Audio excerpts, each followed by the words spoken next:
Well, good morning. It's almost noon. Let's see, I think this is Friday, March the 20th, 2020. And just wanted to check in and send a little video around. We're all trying to adjust to technology, so forgive me if I'm not looking where I'm supposed to be looking.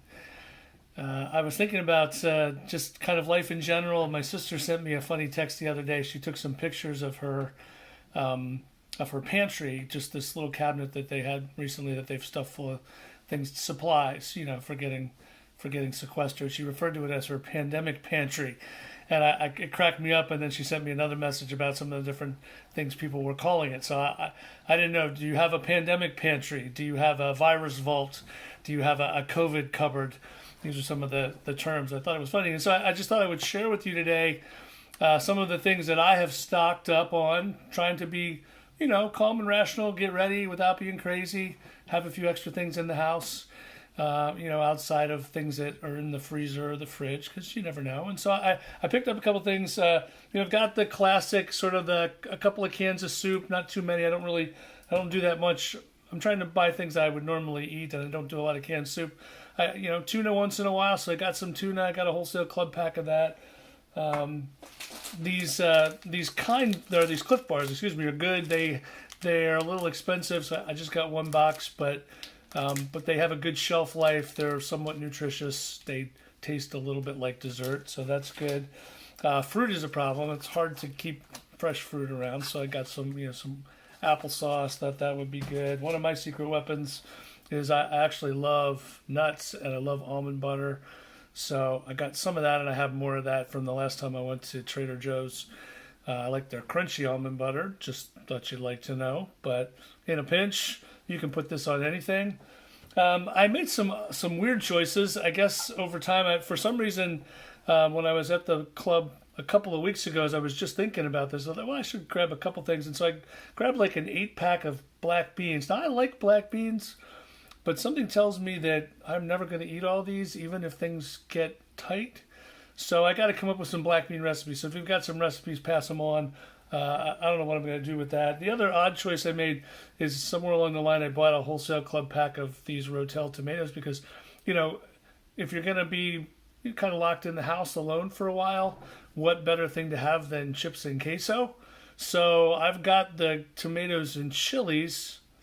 I didn't get any Rotel, so I'm not sure how I'm going to make queso, but I got a couple of cans of these. Pro tip for all you, I just really want to pass this along. I'm very excited about this. The thing you really need to have is you need to have a bunch of boxes of Pop Tarts. Because here's the beauty of Pop Tarts.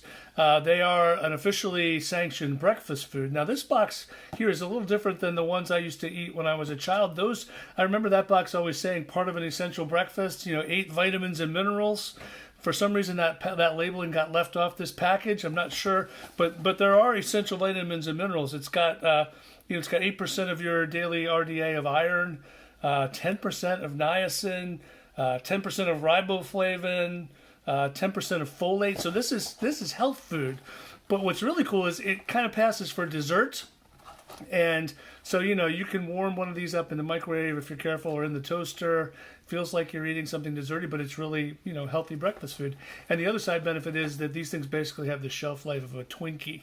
So, so the next major pandemic 100 years from now, you'll be able to eat this box if you can find it.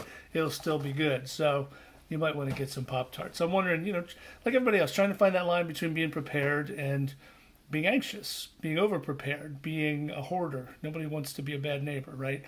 And so this is new territory for all of us. And I'm interested, if you, I think eventually this is going to find its way into Facebook, and I'm interested in what you have in your pandemic pantry. So post that in the comments. Let us know what are the things that you feel like you need to have in the house for an emergency, for you, for your family. And I'm looking for somebody who might have prepared by getting like 20 pounds of Velveeta. I'm thinking maybe we can do a deal. I can trade you some Rotel tomatoes and peppers, maybe even some black beans, and you can give me a little Velveeta, and we can. Anyway, it'll help us both get through this. So all this stuff, I don't know what you think about as all this is going on. Our minds are in a lot of different places, probably a lot of places that we've never gone before. I've been thinking about God's people a lot in the Old Testament, and I think feeling a little bit more kinship with the children of Israel, especially after they left Egypt.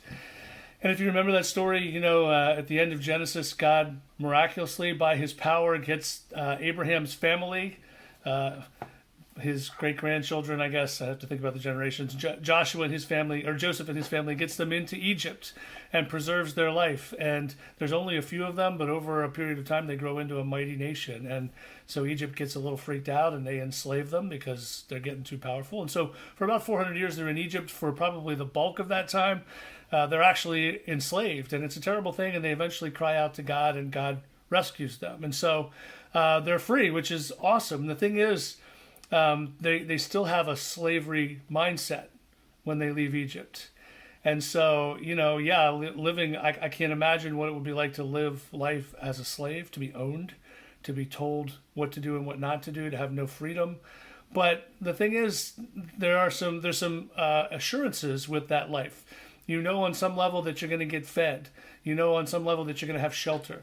You certainly know that you're going to have plenty to do. Your days are going to be busy because there's a lot that your master is going to have for you. And so that there's a sense of calm that comes from that, from having a routine, from having things you can depend on. And then God takes them out of Egypt, which we always read and think, well, that's incredible. What an incredible thing God did, and it was. But now they don't know what to do, and so it's amazing. In Exodus chapter 16, if you want to flip over there, I'm going to read it for you, so it's okay if you don't flip over. But a mere 45 days after they have been released from slavery, we read this crazy story. 45 days they've been free, and a little panic sets in. So in chapter 16, starting in verse 1, it says, the whole Israelite community set out from Elim and came to the desert of Sin, which is between Elim and Sinai, on the 15th day of the second month after they had come out of Egypt. 45 days. In the desert, this is the thing, in the desert, the whole community grumbled against Moses and Aaron. When they grumble against Moses and Aaron, they're really grumbling against God. Verse 3, the Israelites said to them, if only we had died in the Lord's hand, by the Lord's hand in Egypt. There we sat around pots of meat and ate all the food we wanted. Maybe it wasn't quite that good, but you have brought us out into this desert to starve this entire assembly to death. And then in verse 4, then the Lord said to Moses, I will rain down bread from heaven for you. The people are to go out each day and gather enough for that day. And this way I will test them and see whether they will follow my instructions.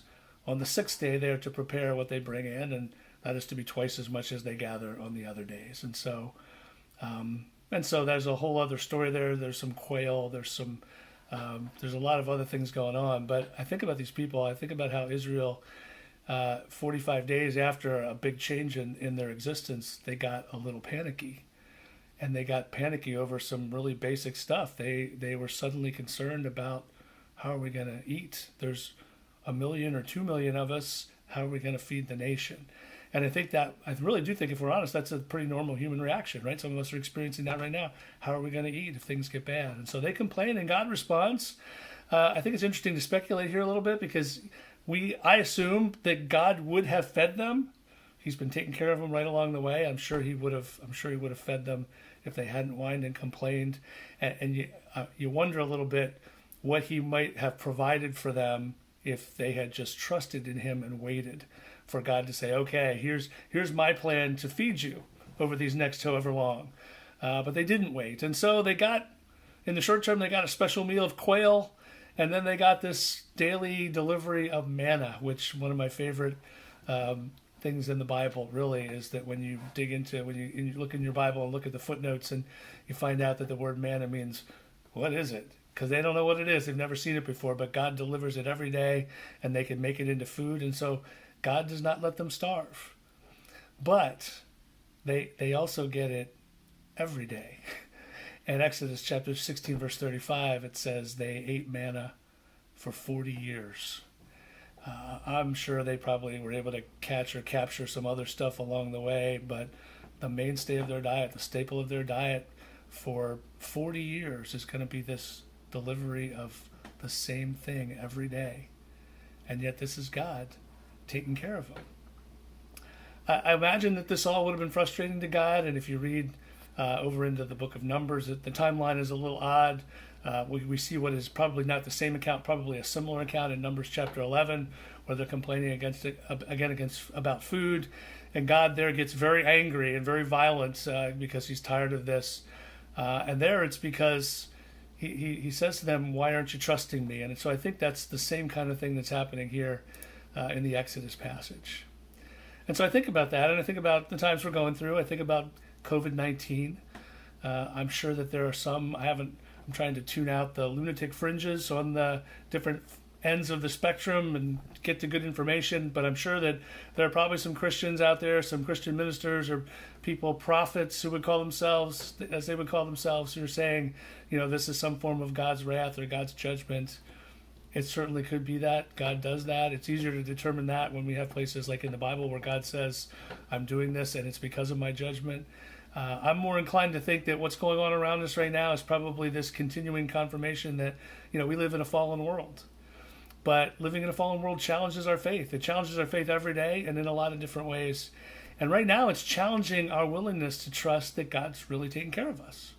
Because as we've been talking about in Revelation, we might want this, or we might have this idea that being loved and protected and cared for by God means there's a bubble of protection around us and nothing bad can happen to us.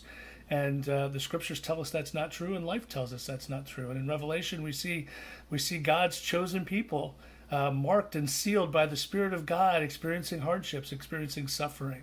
And so that happens. And so I want to encourage you to go and to read. Hopefully everybody's got maybe a little more spare time right now. I know it may not feel like it if you got small kids at home.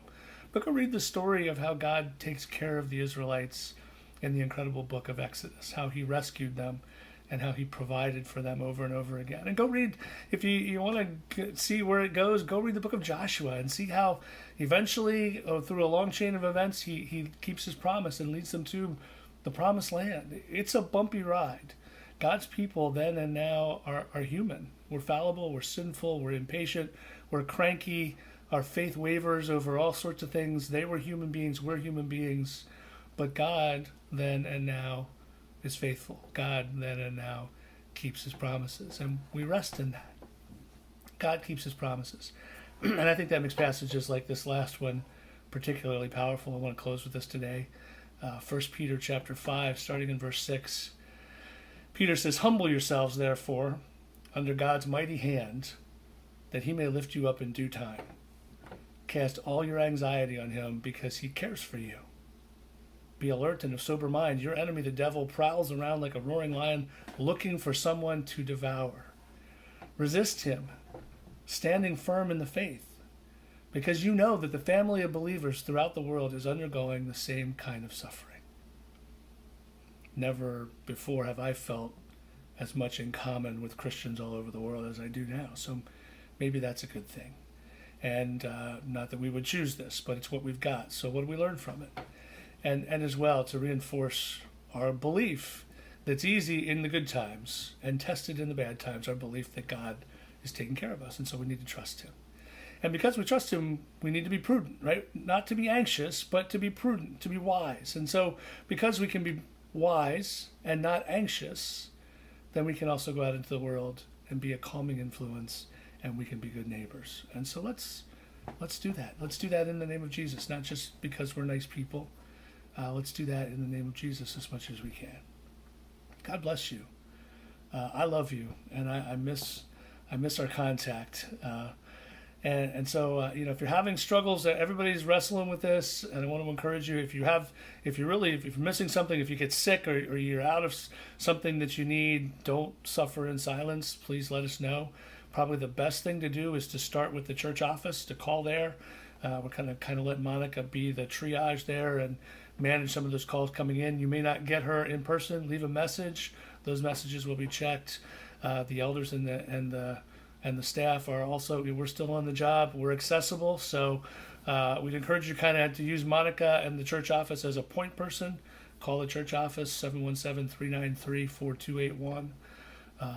But also, communicate with us, let us know what's going on, and reach out to each other. Isolation is not a good thing. It's not a healthy thing. And I want to tell you, I got a video call yesterday from a family, a Conestoga Valley member family, and it made my day. It was just great to see faces, to see kids running around. I think they wanted to share some of the craziness that was going on in their house, but it was cool and I liked it and appreciated it. And so there's technology available. Make use of it as much as you can. And if our technology works as planned, I'm hoping that I'll be talking to you again no later than Sunday morning, and we'll send out information on the live stream and those things that we're going to do for Worship Sunday. So in the meantime, again, God bless you. I love you. We love you. Let's keep in touch, and let's continue to be disciples as we live through this, whatever it is we're living through.